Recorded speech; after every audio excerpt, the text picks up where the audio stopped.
रहीम नाज़रीन अस्सलाम वालेकुम, मैं हूं इमरान वसीम। नाज़रीन, इस प्रोग्राम में एक बड़ी ख़बर आपके साथ हम शेयर करने जा रहे हैं और ये ख़बर है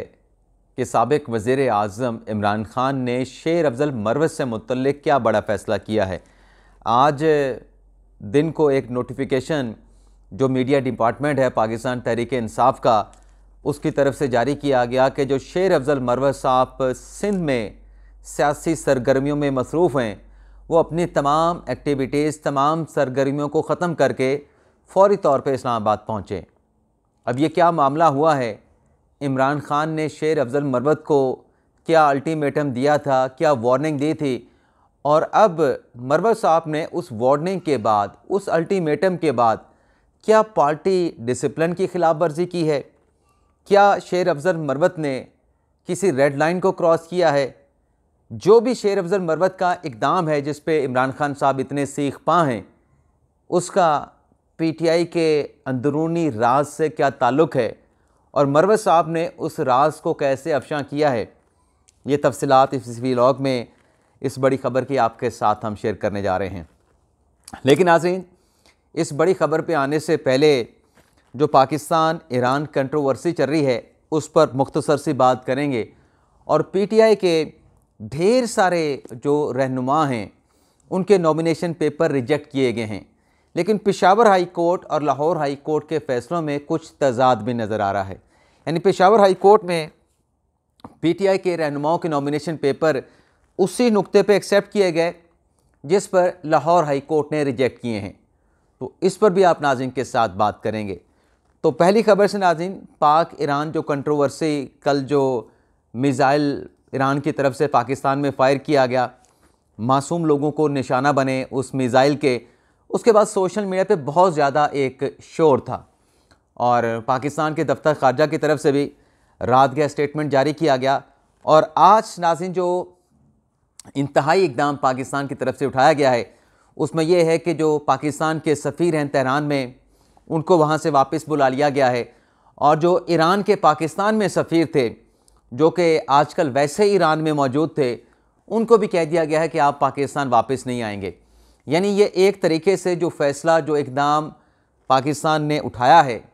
इसे आप कह सकते हैं कि पाकिस्तान और ईरान के जो सफारती ताल्लुकात हैं वो मुनक़ता हो गए हैं। बल्कि ये भी पाकिस्तान ने फ़ैसला किया है कि जो दोनों ममालिक के माबैन जो तबादले हैं उसको भी मुअत्तल कर दिया गया है।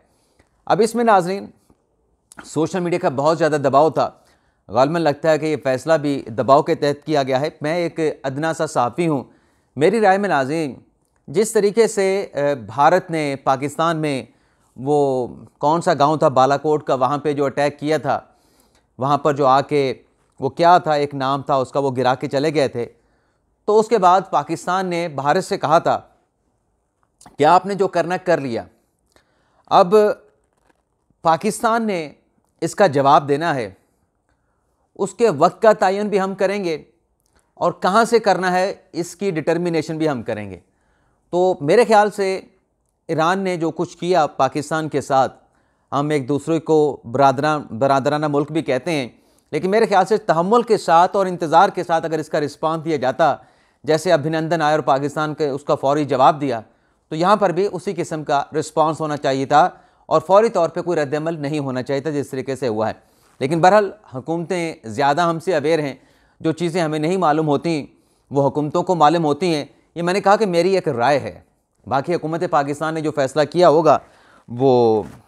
यकीन है कि वो बेहतर होगा और अल्लाह करे बेहतर साबित हो। अब आ जाते हैं नाज़रीन, जो नॉमिनेशन पेपर रिजेक्ट किए गए हैं इमरान ख़ान के, नाज़रीन NA 89 और NA 122 से जो नॉमिनेशन पेपर रिजेक्ट हुए थे, लाहौर हाई कोर्ट के 3 रुकनी बेंच ने, जिसको बाकिर नजवी साहब हेड कर रहे थे, इस बेंच ने रिटर्निंग ऑफिसर के बाद जो इलेक्शन ट्रिब्यूनल का फ़ैसला था उसको बरकरार रखा है। और इसके अलावा नाज़रीन इमरान ख़ान के हवाले से एक और चीज़ भी आपको बताते चलें कि जो तोशा खाना और उसके अलावा अलकादर ट्रस्ट का 190 मिलियन पाउंड का जो मुकदमा था, जिसमें आज मियाँ गुल हसन औरंगज़ेब साहब ने मुकदमा सुनने से इसलिए इनकार कर दिया कि चूँकि ये नैब का केस है तो डिवीज़न बेंच होना चाहिए, तो हमने आपके साथ प्रीवियस व्लॉग में ये कहा था कि अगर हाई कोर्ट में समाअत हुई तो उसकी तफसीलात भी आपके साथ हम शेयर करेंगे, लेकिन हाई कोर्ट में आज ये केस दोबारा समाअत के लिए फ़िक्स नहीं हो सका। इम्कान है कि कल सुबह डिवीज़न बेंच में केस लगेगा। लेकिन जो नाज़रीन इमरान खान साहब के नॉमिनेशन पेपर रिजेक्ट हुए हैं NA 89 से और NA 122 से, अब मेरा फिर वही सवाल है कि ये इधर उधर जो भागते रहे, इसका ज़िम्मेदार कौन है कि उसी फैसले की वजह से इमरान खान साहब के नॉमिनेशन पेपर रिजेक्ट हुए हैं। तोशा खाना का जिसको डिसाइड कराने में पाकिस्तान तहरीक इंसाफ में कोई इतनी ज़िम्मेदारी नज़र नहीं आई, यानी छोटे छोटे अबूरी फैसले हासिल करने की कोशिश की गई, लेकिन मजमूई तौर पे केस को डिसाइड करने का नहीं सोचा गया। अब मैं ये क्यों बार बार कहता हूँ नाज़रीन, इस वजह से क्योंकि PTI ये कहती है कि ये कमज़ोर केस था, लेकिन आप कमज़ोर केस को डिसाइड कराने के लिए क्यों नहीं जाते? इससे दो चीज़ें निकलती हैं। एक नाज़रीन ये चीज़ निकलती है कि या तो फिर ये मुकदमा स्ट्रॉन्ग है, आप सिर्फ बयानिया बनाते हैं कि नहीं ये मुकदमा कमज़ोर है, लेकिन बयानिया बनाना है कि नहीं मुकदमा जो नहीं मुकदमा मजबूत है, लेकिन बयानिया बनाना है कि मुकदमा कमज़ोर है। दूसरा ये है कि आप को नज़र आ रहा था कि अगर हम केस को डिसाइड करने के लिए गए तो फिर हमारे लिए मुश्किलात होंगी, और फिर यहाँ पे तो चलें पेंडिंग पड़ा है, खान साहब की ज़मानत भी है, सज़ा सस्पेंड भी हो चुकी है, अगर डिसाइड करवाने गए तो तमाम चीज़ें दोबारा से बहाल ना हो जाएं। अच्छा नाज़रीन, एक और चीज़ में बता दें कि कल सुबह जो हमारे 7 बजे का व्लॉग है, ये जो मरवत साहब वाली ख़बर आपके साथ हमने शेयर करना है कि इमरान खान साहब ने क्यों कहा कि इसको ये रेड लाइन, ये डिसिप्लिन जो है वो क्रॉस नहीं करना चाहिए था, इसकी खिलाफवर्जी नहीं करनी चाहिए थी। इंतज़ार पंजोथा साहब पे भी कोई पाबंदी लगी है और किसी कर्नल ने पाबंदी लगाई है। ये खबर सुबह के व्लॉग में आपके साथ हम शेयर करेंगे। और PTI का प्लान C, इससे मुतल्लिक कुछ इंटरनल इंफॉर्मेशन और सुप्रीम कोर्ट का फैसला जिसमें शरीफ ख़ानदान को रिलीफ और तहरीक इंसाफ की दरख्वास्त को रद्द किया गया, और एक एक्सटेंशन की खबर, ये सुबह के 7 बजे के व्लॉग में आपके साथ हम शेयर करेंगे। इसके अलावा नाजरीन, लाहौर हाई कोर्ट ने शाह महमूद कुरैशी के नॉमिनेशन पेपर रिजेक्ट कर दिए हैं, और पंजाब की हद तक, क्योंकि लाहौर हाई कोर्ट की बात हो रही तो पंजाब की हद तक उन्होंने जो नेशनल असम्बली से और पंजाब असम्बली से लड़ रहे थे वहाँ से उनके नॉमिनेशन पेपर रिजेक्ट कर दिए। चौधरी परवेज़ इलाही के भी कौमी और सूबाई असम्बलियों के जो नॉमिनेशन पेपर रिजेक्ट करने का अपीलेट ट्रिब्यूनल का फैसला था उसको लाहौर हाई कोर्ट ने बरकरार रखा है। फवाद चौधरी के, उनकी अहलिया हिबा फवाद चौधरी के नॉमिनेशन पेपर भी रिजेक्ट करने का ट्रिब्यूनल का और RO का फैसला बरकरार रखा है लाहौर हाई कोर्ट ने। सनम जवेद, हमाद अजहर को भी इलेक्शन लड़ने की इजाज़त नहीं मिली, लाहौर हाई कोर्ट ने फैसला सुना दिया और नीचे वाली अदालतों का ट्रिब्यूनल का फैसला दुरुस्त करार पाया। लेकिन उस्मान डार की वालदा रेहाना डार और शेख रशीद को इलेक्शन लड़ने की इजाज़त दे दी गई है, और ट्रिब्यूनल ने भी इन दोनों को इलेक्शन लड़ने की इजाज़त दी थी। लाहौर हाई कोर्ट ने ट्रिब्यूनल का ये फैसला बरकरार रखा है। इसके अलावा आज़म सवाती साहब, जिनका आज पेशावर के लार्जर बेंच में केस था, उनके नॉमिनेशन पेपर भी रिजेक्ट हुए थे, लेकिन आज आज़म सवाती साहब के वकील अदालत में पेश हुए और उनकी तरफ से कहा गया कि आज़म सवाती साहब इलेक्शन नहीं लड़ना चाहते और उन्होंने पार्टी का टिकट भी वापस कर दिया। तो अदालत ने इस स्टेटमेंट के ऊपर जो आज़म सवाती का जो केस था उसको डिस्पोज ऑफ कर दिया। इसके अलावा नाज़रीन, कामरान बंगिश, PTI के रहनुमा, साबिक सूबाई वज़ीर, इनका एक जेन्युइन केस आज पेशावर हाई कोर्ट में कि मुझे इलेक्शन कमीशन की तरफ से, RO की तरफ से वायलिन का इलेक्शन सिंबल दिया गया है और जरा मेरा मुखालिफ कैंडिडेट है उसको गिटार का दिया गया है, तो ये मिलता जुलता इंतखाबी निशान है, तो इससे जो वोटर है हल्के का वो कंफ्यूज होगा। तो इस पर पेशावर हाई कोर्ट ने कामरान बंगिश साहब के इस इस्तदा को एक्सेप्ट किया है और इलेक्शन कमीशन को इनका जो इंतखाबी निशान है उसको चेंज करने का हुक्म दे दिया है। अब आ जाते हैं नाज़रीन, जो इमरान खान साहब के हवाले से खबरें हैं, कुछ और भी खबरें हैं नॉमिनेशन पेपर के रिजेक्ट होने की। शेख रशीद साहब को जुडिशल कर दिया गया है 14 दिन के लिए अदालत ने। इमरान खान साहब के नाज़रीन, आज अडयाला जेल में उन पे जो 190 मिलियन पाउंड अलकादर ट्रस्ट का केस है उसमें आज इमरान खान को और बुशरा बीबी साहबा पे फ़र्द जुर्म आयद होना थी, लेकिन शोएब शाहीन साहब पेश हुए जज बशीर साहब की अदालत में, कहा कि कल हाई कोर्ट में ये केस समाअत के लिए मुकर्रर है, हमने जेल ट्रायल को चैलेंज कर रखा है और आप आज फ़र्द जुर्म की कार्रवाई को मौखर कर दें। वैसे भी आज बुशरा बीबी साहबा नहीं आई थी, उनकी इस्तिस्ना की दरख्वास्त थी, तो जज मोहम्मद बशीर साहब ने ये इस्तदा एक्सेप्ट कर ली और जो फ़र्द जुर्म की कार्रवाई थी उसे 19 जनवरी तक मौखर कर दिया गया। लेकिन इसके पैरेलल नाज़रीन, जो तोशा खाना का केस है, ये तो 190 million pound Al-Qadir trust case में फ़र्द जुर्म लगना थी, लेकिन तोशाखाना केस में मुलजमान पे इमरान खान बुशरा बीबी साहबा को चार्जशीट कर दिया गया है, उनकी इंडाइटमेंट कर दी गई है। तो एक गवाह का बयान पहले रिकॉर्ड कर लिया गया था, जिरा भी मुकम्मल हो गई थी। आज 4 गवाहों के बयान जो है वो रिकॉर्ड किए गए हैं, और जो लतीफ़ खोसा के बेटे हैं जूनियर खोसा, शहबाज खोसा, और यकीन जाने मैं हर मरतबा उनकी तारीफ़ करता हूँ, प्रोफेशनल लॉयर हैं। तो उन्होंने आज 4 गवाहों के बयान रिकॉर्ड हुए, 2 गवाहों पे उन्होंने अपने जो जिरा है उसको मुकम्मल कर लिया है। इसके अलावा नाजरीन, शहराम तरकई और आतिफ खान के जो नॉमिनेशन पेपर थे वो पेशावर हाई कोर्ट के फुल बेंच ने एक्सेप्ट कर लिए हैं, और उनके जो एतराज़ात थे कि ये प्रोक्लेम ऑफेंडर हैं, ये एतराज़ दोनों पे रद्द कर दिया पेशावर हाई कोर्ट ने, और उन्हें इलेक्शन लड़ने की इजाज़त दे दी। अब यहाँ पे नाज़रीन एक इख्तलाफ नज़र आया है कि लाहौर हाई कोर्ट से प्रोक्लेम ऑफेंडर होने पे पीटीआई के कई लोगों के नॉमिनेशन पेपर रिजेक्ट हुए हैं, लेकिन पेशावर हाई कोर्ट ने शहराम तरकई और आतिफ खान के प्रोक्लेम यानी पीओ होने के बावजूद उनके नॉमिनेशन पेपर को एक्सेप्ट किया है। मुराद सईद साहब का भी मुकदमा आज पेशावर हाई कोर्ट में था, और वो भी मफरूर थे, और लार्जर बेंच ने उनका केस सुना, लेकिन फ़ैसला तो अदालत ने सुनाया जिसमें कहा गया कि तफसील फ़ैसला आप पढ़ लीजिएगा, लेकिन इसमें कोई रिलीफ वाली बात फ़िलहाल जो अनाउंस की गई उसमें कोई बात नज़र नहीं आई। अब आ जाते नाजरीन जो शेर अफजल मरवत साहब का मामला है। मामला नाज़रीन ये है कि कल या परसों एक ख़बर चली जिसमें नाज़रीन मरवत साहब ने इस बात की अनाउंसमेंट की, बल्कि उस पर आने से पहले नाज़रीन ये जो पीटीआई के मीडिया डिपार्टमेंट की तरफ से आज हुक्मनामा जारी किया गया, और आपको याद होगा कि जब मरवत साहब ने वो स्टेटमेंट दिया था कि जब चीफ जस्टिस के हवाले से कि हमें चीफ जस्टिस पे बिल्कुल एतमाद नहीं, हम चीफ जस्टिस से मायूस हो चुके हैं, तो अब हमें इनसे उम्मीद नहीं रखनी चाहिए। उसके बाद बैरिस्टर गौर साहब ने प्रेस कॉन्फ्रेंस की थी शुएब शाहीन साहब को साथ में बिठा के, जिसमें कहा गया कि खान साहब ने काजी फ़ैसल साहब पे अदम एतमाद का इजहार नहीं किया, और मरवत साहब ने जो कहा है उनको ऐसा कोई स्टेटमेंट देने का मैंडेट खान साहब ने नहीं दिया था।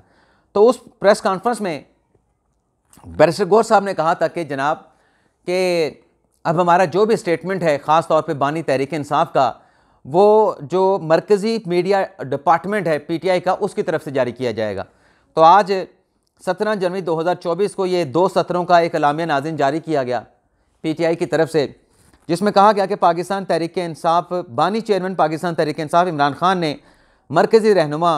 शेर अफजल मरव को सिंध में अपनी तमाम सियासी सरगर्मियाँ फिलफौर मुअत्तल करने की हिदायत की है, और उन्हें इस्लामाबाद तलब कर लिया है। फिलफौर नाज़रीन, इमीडिएटली। ये नाज़रीन क्यों हुआ है, इसकी नाज़रीन हमने जो पता लगाया है, जो हमने डिग आउट किया है, हमारे पास तो कबूतर नहीं है, हमारे पास चिड़िया भी नहीं है, सादा बंदे हैं, पैदल ही चले जाते हैं। हमारे पास 11 नंबर है, पैया होके पता करके ख़बर का आके आपके साथ शेयर कर ली। तो हमें नाज़रीन ख़बर में ये पता चला कि मरवत साहब ने एक इंतहाई हसास रेड लाइन को क्रॉस किया है, बल्कि जिसने हमें ख़बर दी उसने कहा कि ये रेड लाइन है, पार्टी डिसिप्लिन को तबाह किया है। मैंने उनसे पूछा कि क्या जो स्टेटमेंट उन्होंने हामिद खान के ख़िलाफ़ दिया, रऊफ़ हसन के ख़िलाफ़ दिया, ये मामला है, क्योंकि वो उनको ज़हनी मरीज़ कह रहे थे।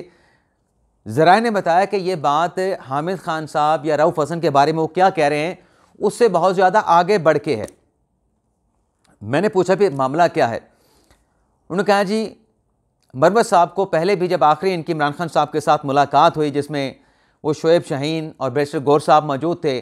और जिसके बाद आके प्रेस कॉन्फ्रेंस की थी शुएब शाहीन ने, और मरवत साहब ने उनके साथ बैठे थे, और बैरिस्टर गौर साहब ने कहा था कि नहीं हमें अदलिया पे मुकम्मल एतमाद है। उस मुलाकात में ज़राए ने बताया कि इमरान खान साहब ने मरवत साहब को वार्न किया था, मरवत साहब को आखिरी वार्निंग दी थी कि आप पार्टी के लोगों के खिलाफ, सीनियर क़यादत के खिलाफ या किसी से पूछे बगैर कोई ऐसा ऐलान नहीं करेंगे, कोई ऐसे फैसले की अनाउंसमेंट नहीं करेंगे जिसका आपको मैंडेट नहीं होगा। तो फिर हमने सवाल पूछा कि फिर मामला है क्या, अगर हामिद खान साहब का इशू नहीं है, अगर रऊफ़ हसन का इशू नहीं है, बैरिस्टर गौहर का इशू नहीं, तो फिर मामला क्या है। तो हमें नाज़रीन पीटीआई के ज़राए ने बताया कि दरअसल हुआ ये है कि जो मरवत साहब हैं पाकिस्तान तहरीक इंसाफ के मामला शिरानी ग्रुप के साथ, जो जमीयत उलमा इस्लाम फ़े शिरानी ग्रुप है, फ़े मैं कह रहा हूँ जो शिरानी ग्रुप है, उनके साथ हमारे मामला ठीक थे। हमारा इत्तेहाद है, इत्तेहाद था और इत्तेहाद रहेगा। उन्होंने कहा कि शिरानी ग्रुप ने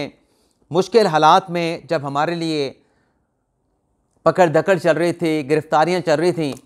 इस मुश्किल हालात में शेरानी ग्रुप ने, जमीयत उलमा इस्लाम शे ने